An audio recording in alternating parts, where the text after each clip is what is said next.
All right, I think we have a quorum. We're about at 5 after, so we'll go ahead and introduce our speaker today. Um, Today, we're fortunate to be joined by Dr. Romit Bhattacharya, who will be talking to us about the OurHealth study. Dr. Bhattacharya is a general and preventive cardiologist at the Massachusetts General Hospital, an instructor in medicine at Harvard Medical School, an associated researcher at the Broad Institute of Harvard and MIT, and the associate director of the cardiac lifestyle program at Massachusetts General Hospital. He received his MD with Alpha Omega Alpha honors from Mount Sinai and was a recipient of the Sarnoff Cardiovascular Research Fellowship, which he completed at our very own UCSF Gladstone Institutes. Dr. Bhattacharya then completed residency at MGH. He completed a research fellowship thereafter in healthcare delivery innovation at Brigham and Women's, and was then selected as a cardiology fellow at MGH, where he completed his clinical and research fellowship along with a chief, being selected as chief fellow. He completed that in 2021. Dr. Bhattacharya's research focuses on comprehensive cardiometabolic risk profiling using a combination of genomic risk and lifestyle risk factors. He also studies novel digital technologies as tools to characterize lifestyle behaviors and to help patients manage disease and health promoting behaviors at home. It is with this expertise that he serves as the medical director for the OurHealth initiative, which is a really exciting study about the cardiovascular health of South Asians, which I will let him elaborate on and take it from here. Awesome. Thank you so much, Dr. Salazar. Thank you all for inviting me to discuss this important topic. I'm seeing a lot of familiar faces in the audience, and so that makes me feel very welcome. But it's truly humbling to be talking about South Asian cardiovascular disease at UCSF, not only because it's a spitting distance away from some of the best Indian food in the country, but also because it's home to the Masala study and Dr. Alka Kanaya's work with it. My research interests lie at the intersection of genetics and lifestyle, how they influence one another in the development of coronary disease. And I think that really nowhere is that question more hotly debated than in the arena of South Asian cardiovascular disease risk. These are cultures that are known to have some of the healthiest habits on the planet, such as yoga, plant-forward diets, use of antioxidant spices, and shared familial communities. And yet they have very concerning family and ancestral patterns of cardiometabolic disease. On a personal note, I'm thrilled to be back at UCSF, at least virtually, where my journey in cardiology began as a visiting Sarnoff Fellow under the guidance of Dr. Deepak Srivastava at the Gladstone Institutes. It feels like the completion of a small circle that I hopefully will travel many times over. These are my disclosures. So just thinking about our objectives for today, we'll just begin sort of describing who South Asians are and what has been historically known about their cardiometabolic disease risk. We'll talk a little bit about what we've learned more recently, and then I'd love to pivot to think about what do we plan to do in the future to investigate this more thoroughly through design, challenges, and objectives of the OurHealth study itself. So elevated rates of South Asian cardiovascular disease is really an issue of global importance. It's because 1 in 4 individuals in the world are of South Asian descent. And while we tend to think of the South Asian diaspora as a simple outflow from South Asia to Europe and North America, in reality, there's a complex history involving indentured servitude, what we call twice and thrice migrants, and a painful history of post-partition South Asia. So while in the US, the phenomenon of cardiometabolic disease among South Asians has only recently been drawn into the limelight, parts of the world like Singapore, Australia, South Africa, and the UK, where there are sort of older immigrant communities of South Asians, those communities have long recognized the higher rates of premature disease in these South Asian populations. Turning our attention to the United States, It has been more recently recognized that although when South Asians are grouped under a larger category of Asian, there does not appear to be a very strong signal for high rates of cardiometabolic disease, disaggregation is really critical in demonstrating that South Asians carry the greatest risk of cardiovascular disease among immigrant populations in the US. And here we see the blue line, Asian Indians across all ages, leading the way in all cardiovascular disease, and also at the top of cerebrovascular diseases, particularly as we get older. So this tremendous diversity in South Asia and its diaspora, including in diet, cultural practices, histories of migration, and genomic ancestries, often clouds and confounds the epidemiologic and pathophysiologic characterization of this problem. Adding further to complexity are the varied environmental and socioeconomic risks incurred by South Asians around the globe. So I was just in New Delhi last week, and this soaring skyline view over here from my hotel room reminded me of this problem. While there are scores of buildings just beyond the trees over here, you can't see them due to the dense cloud of fine particulate matter that settles over the city that's worst in winter. Delhi has grown to be, in air pollution, the capital of the world, and with some estimates suggesting that Delhiites lose about 10 years of lifespan due to this problem alone of fine particulate matter. So when we're trying to lift the fog here, let's dive into what we do know. So the INTERHEART study is obviously very well known, probably to this audience, known to everybody, as a landmark case control study that looked at the population attributable risk for traditional cardiovascular risk factors among those who had their first acute myocardial infarction versus controls. And it enrolled about 30,000 people across 52 different countries. The analysis included 65 centers in South Asia, including India, Pakistan, Bangladesh, Nepal, and Sri Lanka. Now, when we look at a sub-analysis of just those South Asians compared to others, about 2,700 individuals were included, and mean LDL levels were actually found to be lower than other ethnicities among both cases and controls. However, in contrast, South Asians had the highest triglyceride levels, the highest ApoB levels, the lowest APO1 levels, and resultantly had the highest ApoB to A1 ratios, which was the best marker that predicted risk of acute myocardial infarction. For those of us just who may need a quick reminder, ApoB is the lipoprotein that is attached to all atherogenic lipid molecules, and ApoA1 is an indicator of HDL concentration. So the ratio of the atherogenic to the protective lipid fraction was elevated in South Asians. Another sub-analysis of INTERHEART showed that while South Asians had a younger age at first MI when compared to about 68% mostly other low and middle income countries, they also had a greater burden of risk factors at those young ages. So while the mean age at first MI was 53 versus 58, we can see dramatic reductions in exercise, in adequacy of exercise, as well as adequacy of daily fruit and vegetable intake, while there was elevation in ApoB to A1 ratio, as well as diabetes. Now, although the risk factor burden was greater, the odds of the disease conferred by each of these contributing risk factors was similar. And so we see here that the odds ratios for each contributing factor to first acute MI were mostly similar. And so the combined odds ratio for all risk factor study was around 123-fold increased risk if you have all of those risk factors in South Asians versus 125-fold increased risk in non-South Asians. And so if we say, okay, well, South Asians have increased rates of these comorbidities at earlier ages, the effect size of the risk incurred by each risk factor is similar. So then isn't it just all chalked up to these traditional risk factors? Now, in retrospect, these data were already pointing us to a very important trail, but I often hear from folks that these data alone are proof that traditional risk factors explain the elevated cardiometabolic disease risk in South Asians, and we need to look no further.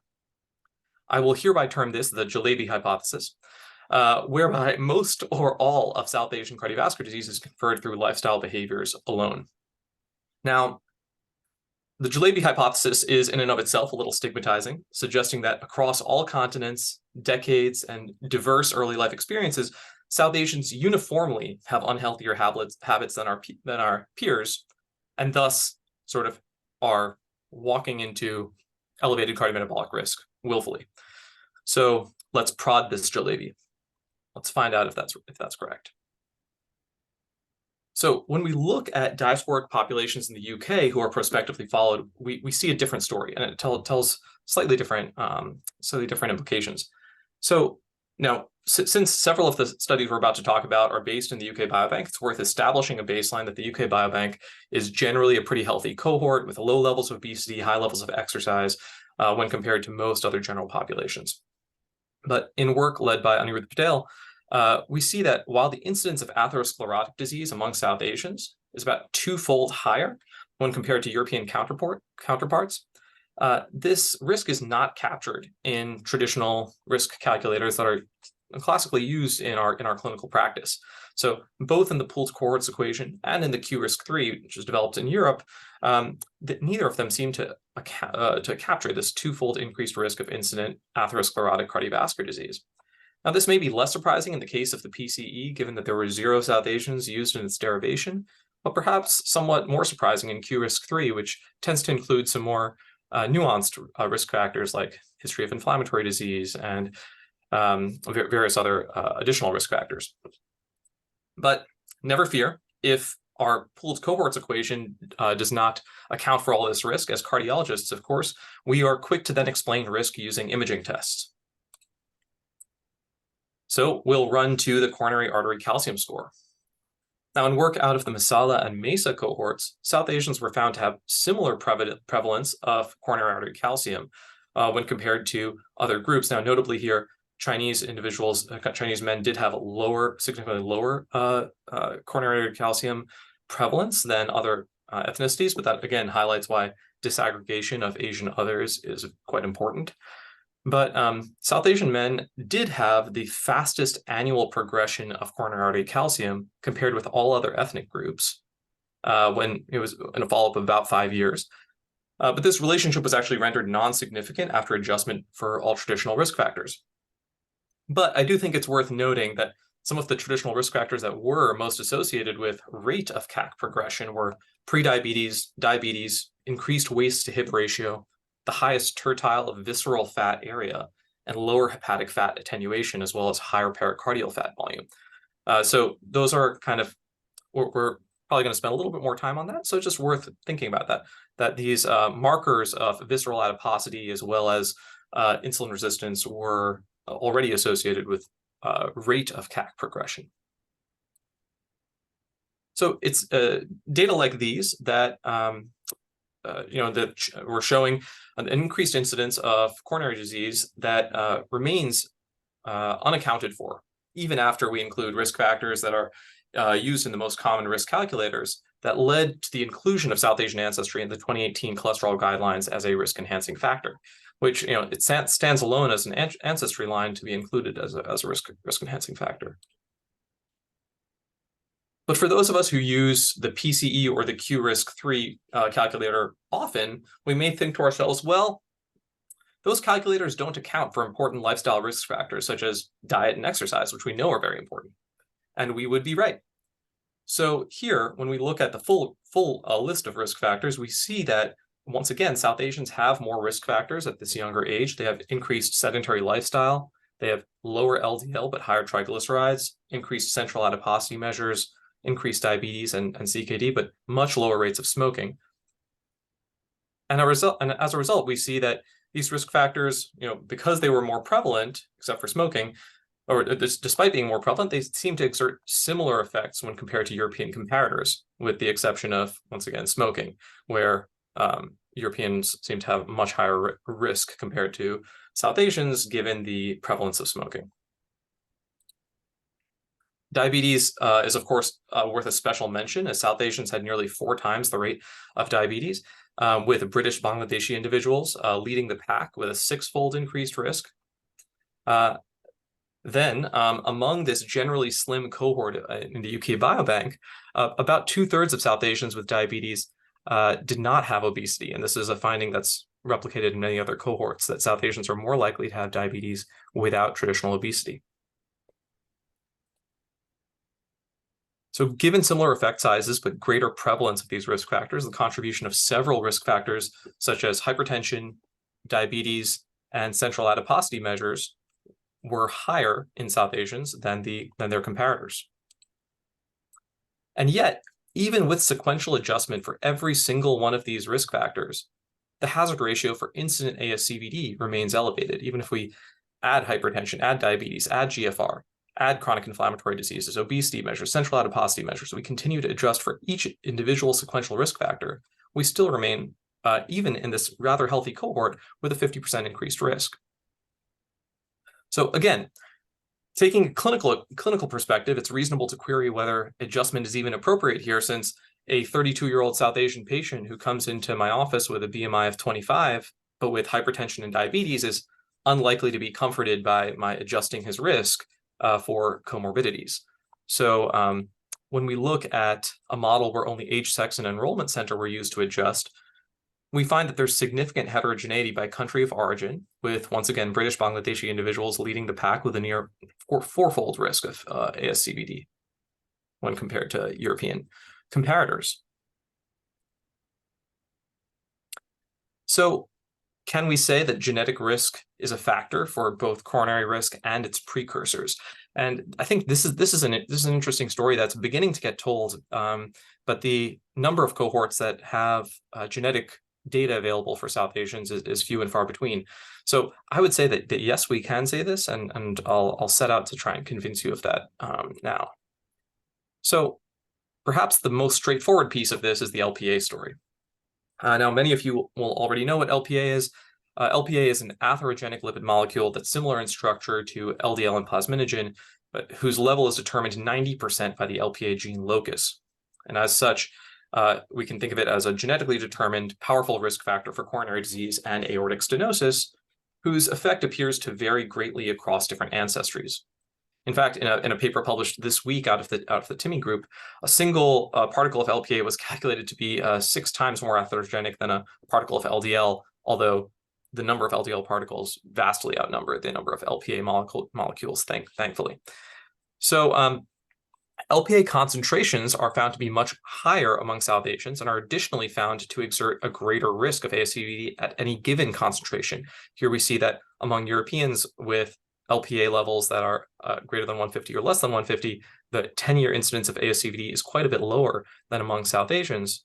We can also see that the risk of elevated LPA varies across ethnicities, with South Asians and Southeast Asians leading the pack here, with about a 2-fold increased risk.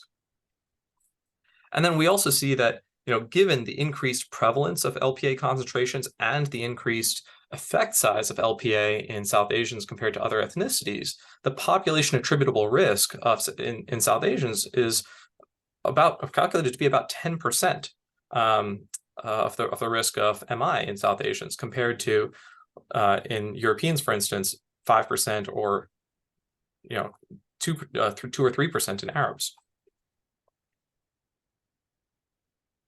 Next, really the Genes and Health study in the UK, a study of British, Bangladeshi, and Pakistani individuals in East London, they beautifully demonstrate how much we have in the way of really low-hanging fruit for South Asian CVD genetics. So they simply evaluated the prevalence of known polymorphisms at the CYP2C19 locus, and they showed that nearly 60% of South Asian individuals who were post-MI harbored mutations that caused them to poorly metabolize the prodrug of clopidogrel into its active form. This led to higher rates of recurrent MI among poor metabolizers and intermediate metabolizers. And it's interesting because clopidogrel was patented in 1982 and approved for use in 1997. So nearly 30 years after its release, we have discovered that South Asians have twice the risk of poor efficacy compared to controls, which, once again, I think just speaks to a lot of low-hanging fruit, particularly in pharmacogenomics, but in many other areas as well. And this is simple monogenic stuff here.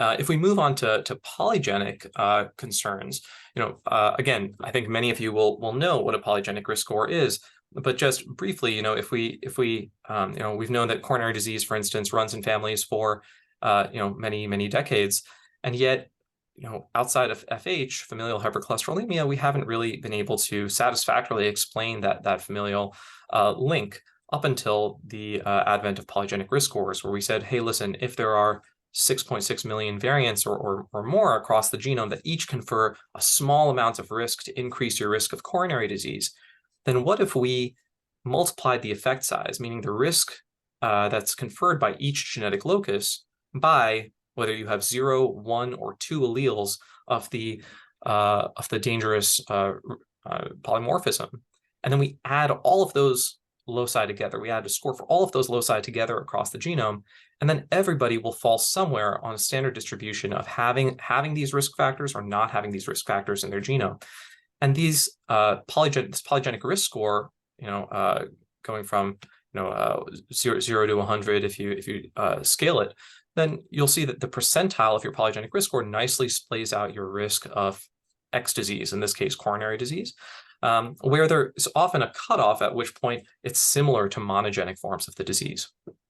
And so if we look at polygenic risk scoring, the important thing to know about it is that it relies very, very heavily upon the representation of the genome-wide association studies for any given trait.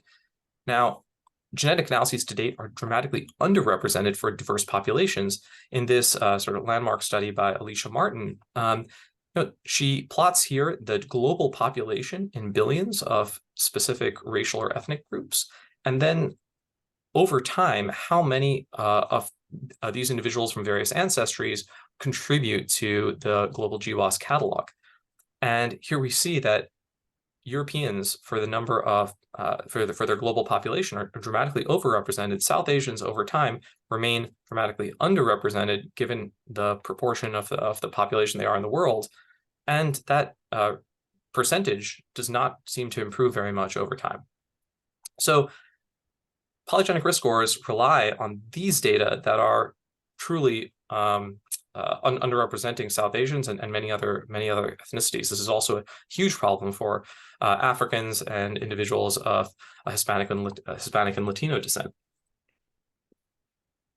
So the question then is, can we use polygenic risk scores that are derived in one ancestral group in another? And transferability is possible, but it varies greatly across traits, particularly in cardiometabolic disease. Here we see that a polygenic risk score, when transferred from a European population to a British Pakistani population, this is the Genes and Health study again, drops significantly in AUC for CAD, and drops significantly in R squared when we look at BMI and LDL, but is reasonably transferable for HDL, triglycerides, and blood pressure.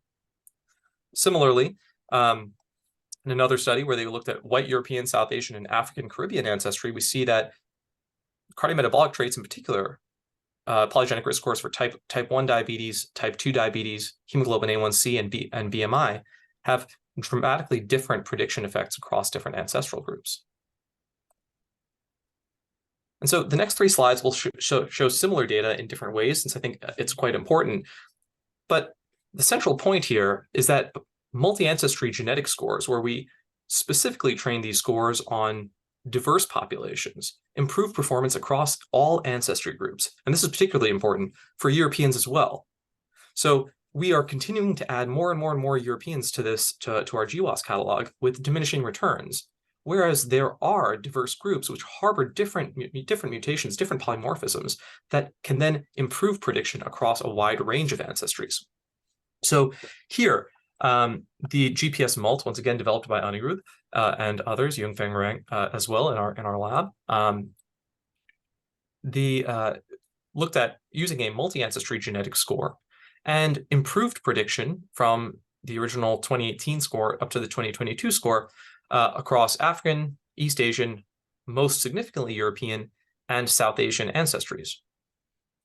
If we look at that a different way, we look at the addition of multiple different individuals from different registries, where we were able to add additional multi-ancestry CID GWAS and up to a 3-fold larger CID GWAS before we add the GPS mult, which we included as the most recent one. And we see that there's prediction improves across the European group, really most notably when we add the larger population and the 3-fold larger CID GWAS.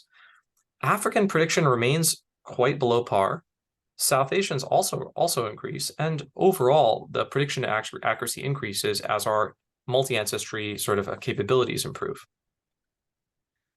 And then we see that the greatest improvement across scores with the GPS mult occurs in South Asians in the Genes and Health study in a validation cohort. So we should then ask the question, okay, what about this score did so well in South Asians when previous polygenic risk scores did not do as well? And I think the secret sauce is really in thinking about the development of a polygenic risk score differently. Instead of simply looking at coronary artery disease, which is, I think, what we've been trained to do a little bit as cardiologists, this score included polygenic risk scores for the CAD-related traits, such as BMI, PAD, stroke, GFR, diabetes, systolic and diastolic blood pressure, LDL, HDL, and triglycerides. And then they selected the best combination of these multi-ancestry trait-specific polygenic scores and combined each of these GPSs into a single score. So we're simultaneously saying not just what is your polygenic risk of coronary disease, but how does your polygenic risk of diabetes, of obesity, and of elevated blood pressure and cholesterol, how does that contribute to your polygenic score of coronary disease? So while traditional lifestyle risk factors explain some of the risk of disease for South Asians, the risk for diabetes, coronary disease, abdominal adiposity, and dyslipidemia may in fact be more genetically mediated. If we zoom in on that a little bit, we know that South Asians have maladaptive body fat distribution, including lower brown adipose tissue. So in this study, it was a very small study, I think maybe about a dozen individuals in each arm. It imaged South Asian and Caucasian individuals under sort of a cold shock protocol. And they found that while both groups were quite young and they were quite slim, BMI around 21 or 22, South Asians were shorter and lighter, and therefore their sort of resting energy expenditure was quite a bit lower. But they really did have significantly lower levels of brown fat, which is highly associated with non-shivering thermogenesis and essentially expending additional calories through passive activities and metabolic activities. And they found that this lower resting energy expenditure, lower non-shivering thermogenesis, and lower brown adipose tissue volumes in South Asian populations could underlie the high susceptibility to metabolic disturbances like obesity and type 2 diabetes. Similar findings were found in the Masala study, where South Asians were found to have similar visceral fat to white individuals, but higher than other minority populations. They had higher intramuscular fat volumes than any other ethnicity studied. They had lower hepatic attenuation, a marker of hepatic fat accumulation, than other groups, meaning that they had more hepatic fat accumulation. And they had lower total lean mass, meaning muscle, than other ethnicities studied. That same study in Masala also looked at adiponectin and resistin levels, where they found that higher fat mass in South Asians was associated with lower adiponectin signaling, which is a marker for decreased insulin sensitivity, and higher resistin or inflammatory signaling. And overall in Masala, they found that up to 40% of normal weight individuals had metabolic abnormalities in the Masala study. Here we see if we look across all different ethnicities, compared between Masala and Mesa, we see that South Asians at normal weight had metabolic abnormalities defined as 2 out of either high fasting glucose, low HDL, high triglycerides, or hypertension, and about 40% of the time, even in normal weight individuals, and remain the highest for metabolic abnormalities in overweight individuals. And then I think once you get to obesity, many individuals will have metabolic abnormalities. Now, one thing to bear in mind is that obesity itself has strong polygenic roots, as do patterns of fat deposition, which are in turn associated with type 2 diabetes and coronary artery disease. Amit Khera had led a study demonstrating that he can identify polygenic risk for obesity, and over the course of a lifetime, that stratifies people's risk of becoming obese over time. Right. So we know that there are genetic contributors to obesity. We can also, study led by Saket Agarwal, another who was a Sarno fellow at the Broad and is now an intern at MGH. He identified that using image-based techniques, he was able to identify that where your fat deposits in the visceral region, in the abdominal subcutaneous region, or in the gluteofemoral fat deposits is also polygenic in nature and associated with specific genomic polymorphisms. Follow-up study to that, Saket was very prolific during his Sarnoff time, also demonstrated that the visceral fat, subcutaneous fat, and gluteofemoral fat were able to stratify your risk of developing type 2 diabetes, where visceral fat increased your risk, subcutaneous fat was kind of neutral, whereas gluteofemoral fat deposits appeared to be protective in the development of type 2 diabetes and coronary artery disease. This graph right here is among obese individuals, but similar directional relationships were present for normal weight individuals in both diabetes and in coronary artery disease, which is quite interesting. And so this kind of brings us to a question around that many have been circling for a while now around, is there a genetically determined sort of metabolic reserve that individuals have? Are they able to buffer a certain amount of fat, and then after that there's fat overflow into depots where it shouldn't be, such as atherogenesis? And then comparing that to our metabolic load, to our behaviors, to our lifestyles, to how much we're taking in, and whether our metabolic reserve may stratify our response to the metabolic load that we put our bodies under. And it kind of begs the question, is that also why South Asia is rapidly becoming, so this is between 1966 and 1965 in a rural region. On the right, we have urban regions. Why South Asia, and India in particular, is becoming a global capital for diabetes. Chennai in particular has about 20% prevalence of diabetes in the city, and is now sort of really nicknamed the capital of the world for diabetes.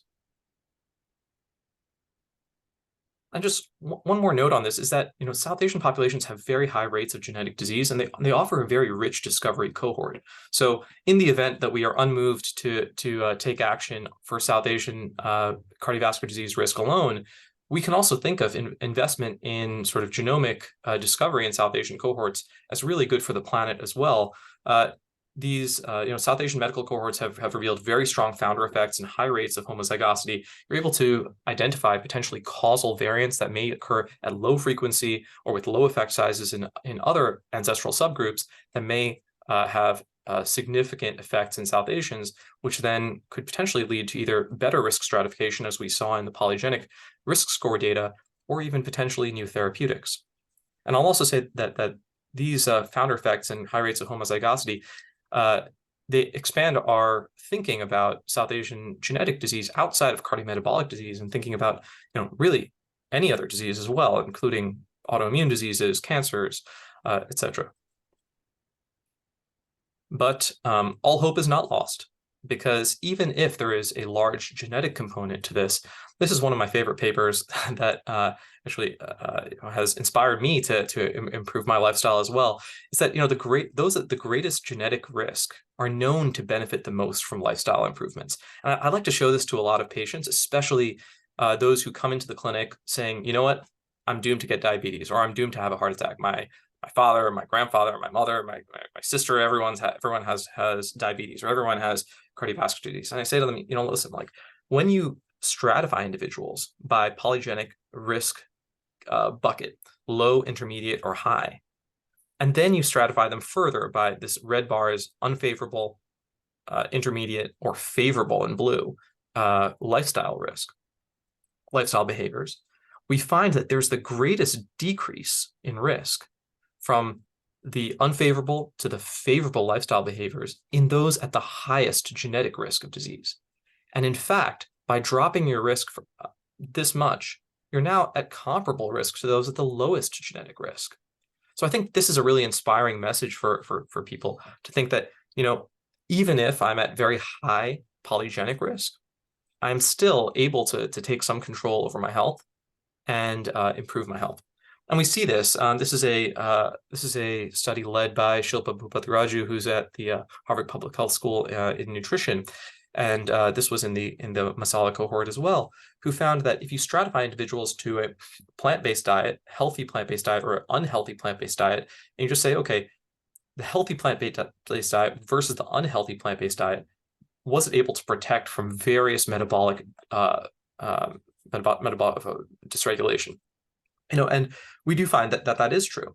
Healthy plant-based diet was able to protect against fatty liver, against obesity, against being overweight, and incident type 2 diabetes, although neutral for hypertension and metabolic syndrome. Additionally, a recent study released by Lata Palaniappan's group at Stanford showed that Asians, which in this cohort was predominantly South Asians, they improved their hemoglobin A1C the most with strength training as compared to aerobic training. This sort of is piggybacking on some of the data, thinking about, okay, glucose intolerance, insulin resistance, is there a better way to treat that rather than just sort of metformin or insulin? Can we think about building additional tissues in our body that are glucose avid and will metabolize that glucose very quickly? And so here we see that across 9 months, strength training was superior to aerobic training in the single outcome of looking at hemoglobin A1C reduction. I still think that aerobic training is extremely important. I'm still a cardiologist, but I do agree that it's very important to, especially in South Asians, especially in those with insulin resistance, supplement our aerobic training with significant strength training. And this is another study where we actually just looked at, South Asians and how they respond to resistance training when compared to white Europeans. And what they found was that free-living muscle protein synthesis between the two groups, meaning that before any intervention, was no different between South Asians and white Europeans. They did note that the body composition was somewhat different. But in response to resistance exercise training, there was no difference between South Asians and white Europeans in building muscle mass, lower body strength, or insulin sensitivity. They improved. But there were differences in the ethnicities in response to resistance exercise training in body fat percentage, where South Asians didn't do as well, resting carbohydrate and fat metabolism, blood pressure, VO2 max, and upper body strength. So with that, I think that we should all get moving, but we can also move on to OurHealth.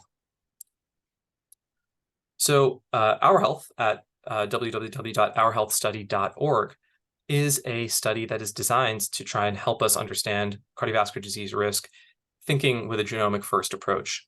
In particular, it was inspired by the idea that South Asians are so overrepresented in science and medicine, and yet we are really dramatically understudied when it comes to genomic study participants.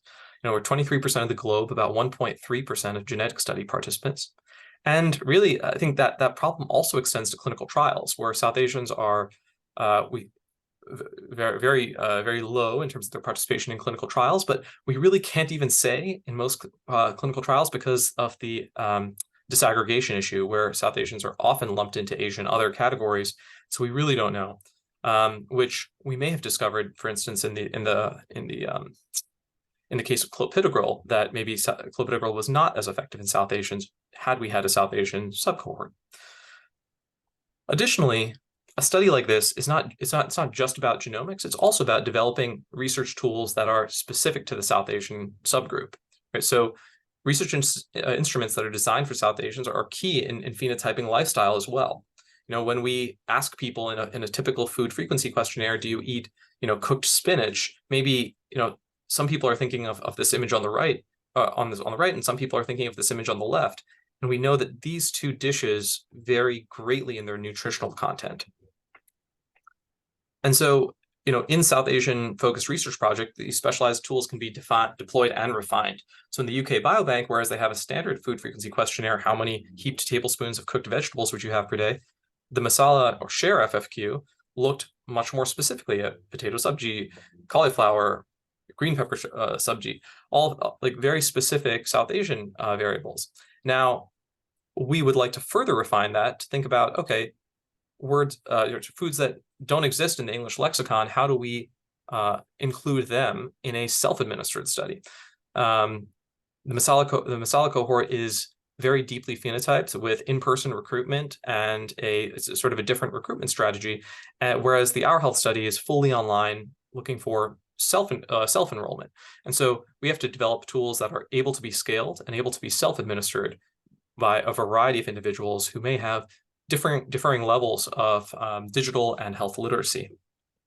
For those of you who are interested in what these pictures are, these are Rasgulla, which is a Bengali sweet, which we often say is cottage cheese or cheese curds. But when I describe cottage cheese soaked sugar balls to Americans, it often is illegible, as it will as it does end up being in data sets as well. Rasmalai, similarly, quote unquote cottage cheese soaked milk sugary balls, which are not very legible. Whereas this is what many of us think of when we think of cheese curds or cottage cheese. And so we have a tripartite aim when we look at OurHealth to prioritize community partnerships, educate, discover, and engage. I'd also say that OurHealth is being designed specifically to be collaborative with the efforts that are already in existence for South Asian health. So this is not an either or. Our hope is that this is going to be a very collaborative effort where we can work together with many different groups that are already engaging with South Asians. So the first aim is to educate.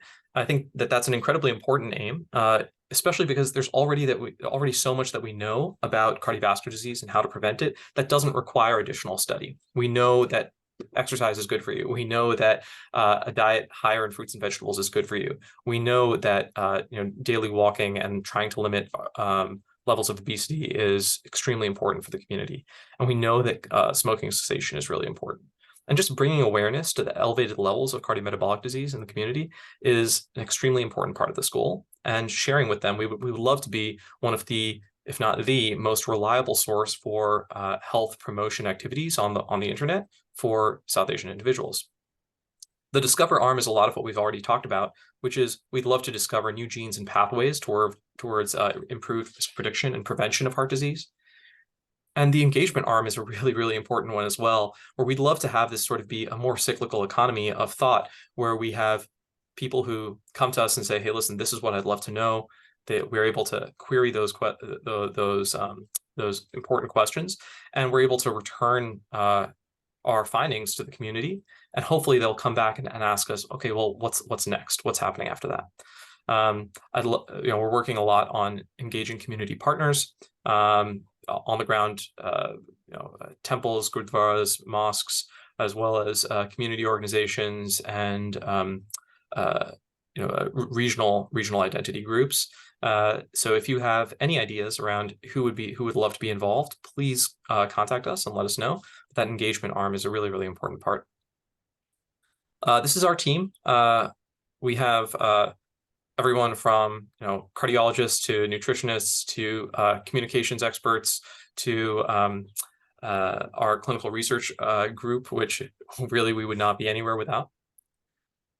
And our advisors and collaborating centers are also really critical for us. Obviously, Dr. Kanaya has been a big help to us. But in addition, folks like Nico Wagle, who led the Count Me In initiative, which is a cancer moonshot initiative at the Broad Institute, has been extremely helpful, as well as everybody here. We're now collaborating and expanding with Lata Palaniappan's group at Stanford as well, and Rohan Kara's group at Yale, who's helping us to build EHR linkages that are agnostic to the type of EHR platform that participants may be using. When we think about eligibility, we'll be, it's a really very simple eligibility criteria. It's anyone who's living in the United States, older than 18 years of age, comfortable filling out surveys in English, and of self-identified South Asian ancestry. Some definitions of South Asia include Afghanistan, or they include Myanmar, Burma. But we are sticking to the American Heart Association definition: Bangladesh, Bhutan, India, the Maldives, Nepal, Pakistan, and Sri Lanka. I will start wrapping up because I want to leave a little bit of time for questions, but I'll just leave a couple of teasers here. That a decentralized cohort, it does create unique recruitment challenges. One of the things that we've been finding is that even in a community where there's very high levels of individuals who are in science and medicine, there's a fair amount of distrust of the medical establishment, and that's something that we really need to work around. Concerns about data security and trust have not been helped by things like the 23andMe data breach, which we're actively working to assure individuals that we are using the highest level of sort of clinical encryption that's used for our data at MGH and the Broad. So this is something that the Broad is very, very used to doing for genomic data, as well as there's a firewall between identified information and their genomic data that we would not break unless it was a truly dire situation where we had identified a potentially lethal mutation for an individual. But the flip side is that internet-based cohorts also have the advantage of leveraging existing digital highways and interest groups that are really powerful.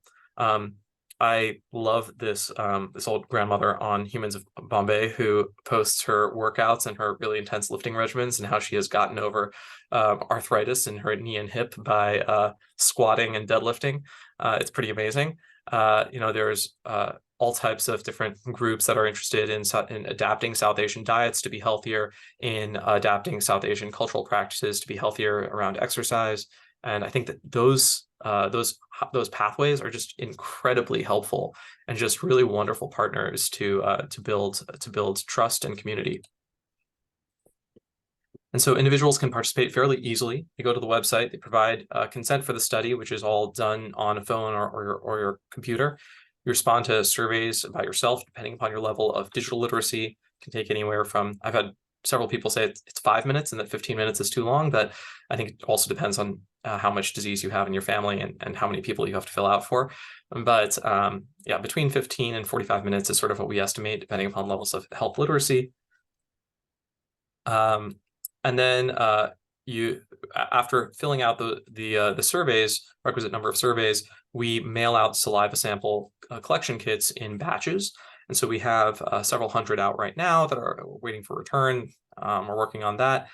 And then after that, we hope to continue to share the scientific findings and bring people back for additional studies. So for instance, we would love to develop a novel dietary assessment tool that may include multi-omics, et cetera, and we'll invite individuals back to say like, hey, listen, why don't you come by the public health school, work with our nutrition team, and let's develop a specific South Asian dietary assessment tool.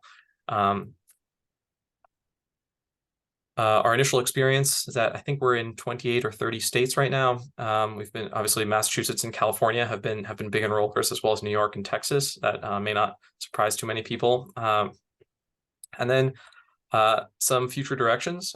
We would, as I said, love to develop these new dietary instruments alongside some multi-omics, including microbiome studies as well as metabolomic studies.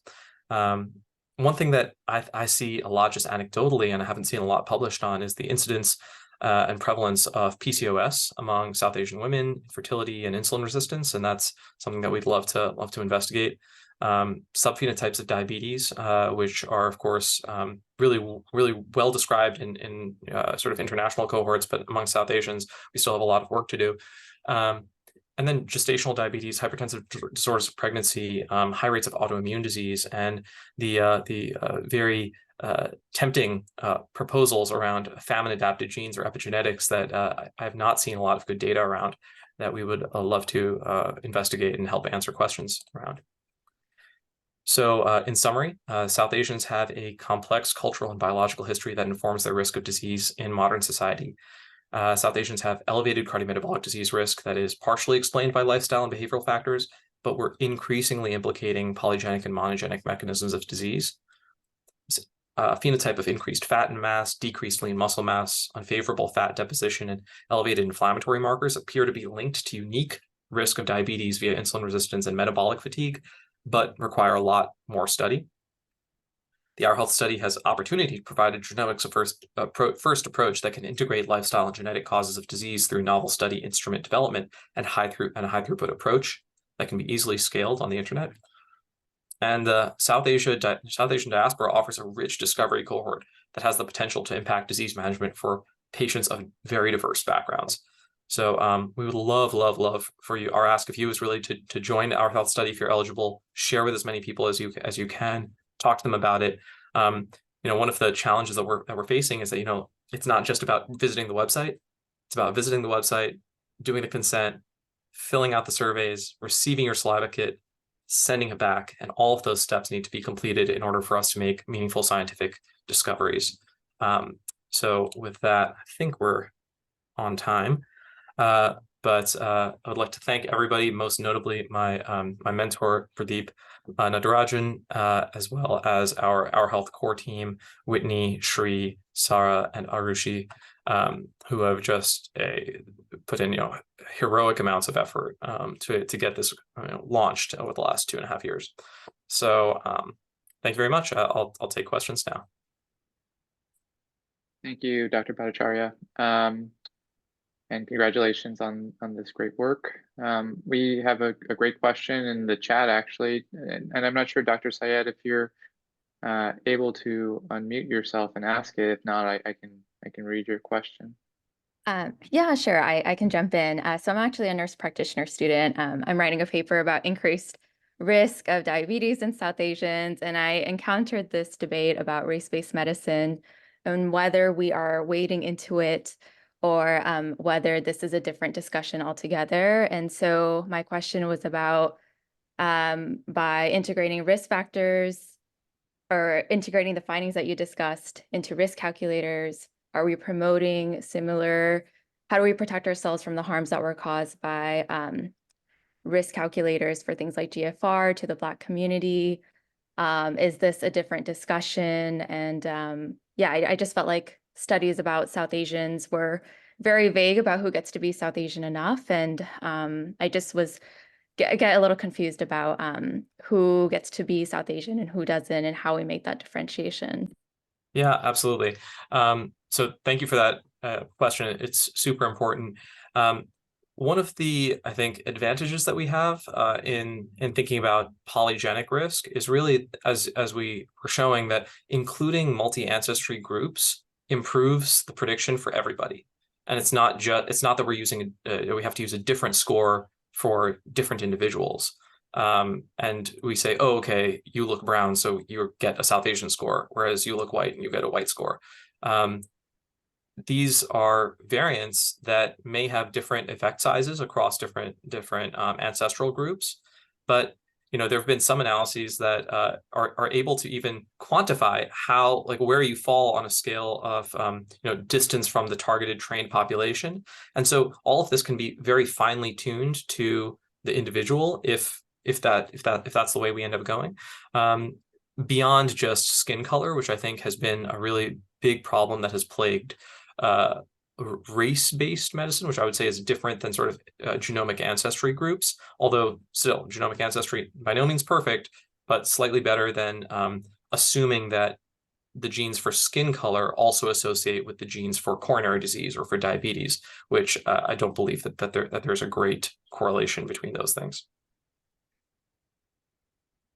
Thank you. Of course. Hey, Romit, this is Sean. Hey, thanks Sean. for thanks for a great presentation, and what a treat for us to have you here. I wanted to ask about, you presented some nice data on the polygenic risk score and how that's different in different populations. Can you talk a little bit about not just the genomic piece, but what is your plan for maybe some additional phenotypic screens as you collect samples, like serum markers or imaging markers? Yeah, so we are a sort of fast light type of endeavor at the moment. Our hope is that over time we'll be able to do more in terms of brick and mortar recruitment and bringing people into the traditional recruitment model, which is sort of like come into the hospital, spend a day with us, get anthropometrics more measured, draw us particular labs.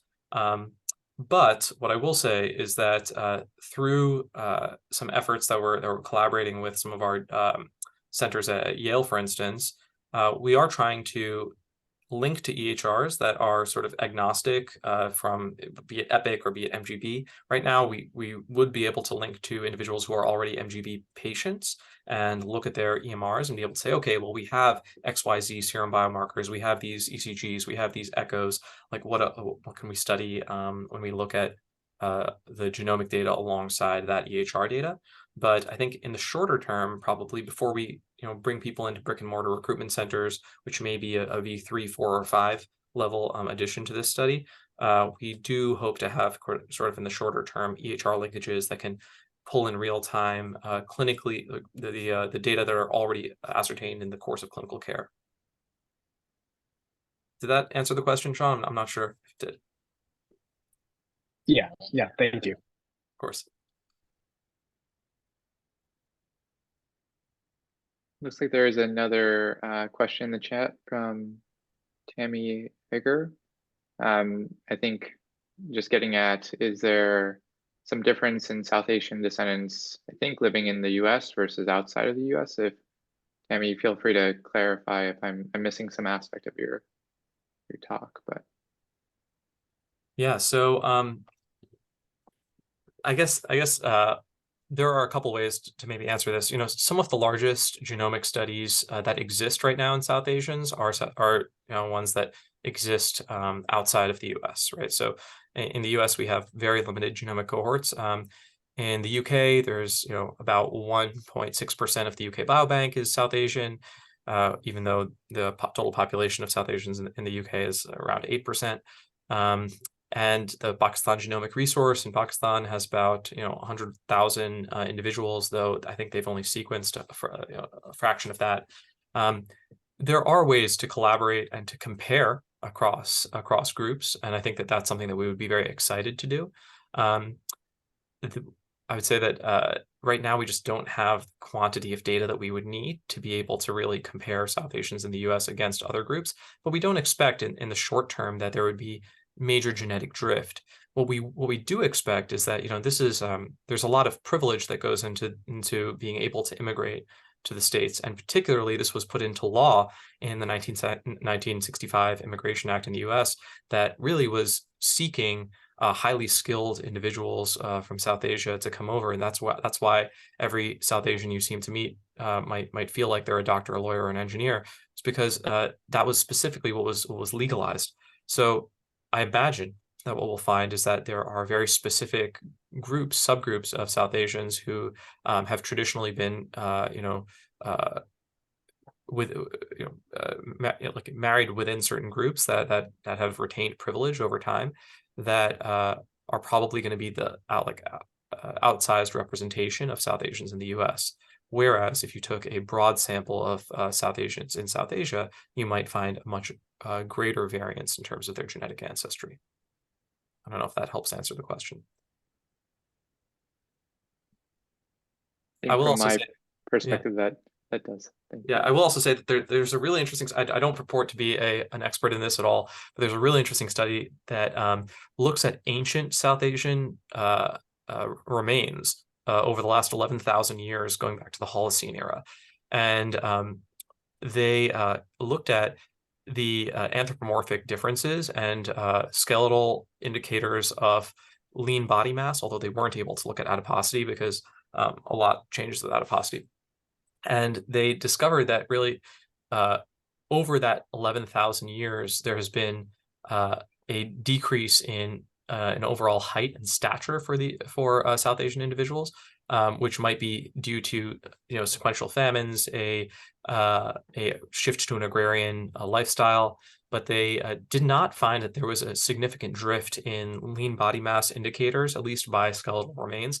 So they were sort of trying to say that they're unlikely to be genetic drift in the or even over 11,000 years, predisposing South Asians to low lean body mass proportions, but certainly there could have been developmental or nutritional influences on body composition over the years. So I doubt in the last 100 years there's been genetic drift, I guess is what I'm trying to say. Great. And perhaps one last question. I know we're a little bit over time, but Dr. Agarwal, I think just adding to Dr. Lee's question about if you could comment on your recruitment strategy and numbers, and specifically maybe if you have targets for recruitment. Yeah. Really the recruitment strategy has been trying to get offline and into communities that we've been doing through our partners at academic medical centers, reaching out to folks and saying, hey, are you able to help connect us with groups? We also are going through geographic locations where we know that South Asians sort of cluster in the United States. So beginning with Boston, then Queens, moving on to New Jersey, moving on to areas like Texas, California, the Bay Area, Michigan, and trying to build community partnerships with individual groups there. I think that because we are a pretty lean team, we're unable to physically sort of move around the country to go and recruit individuals that way. So we really are relying on partnerships. Ideally, I mean, just to give you a ballpark of numbers, like the Genes and Health study in the UK is 40,000 individuals, and they have done remarkable work. If we were up in even at 10,000, I think we would be among the top 5 sort of groups in the world with South Asian cohorts, and getting above 40,000 be in the top 2 or 3.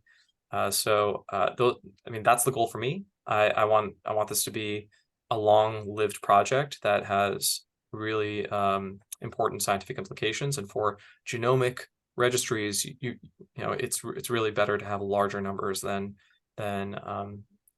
we sometimes see for clinical trials. All right. Well, with that, thanks again, Dr. Bhattacharya, and we'll see everyone again next week. Fantastic. Thank you so much for having me. Take care, guys.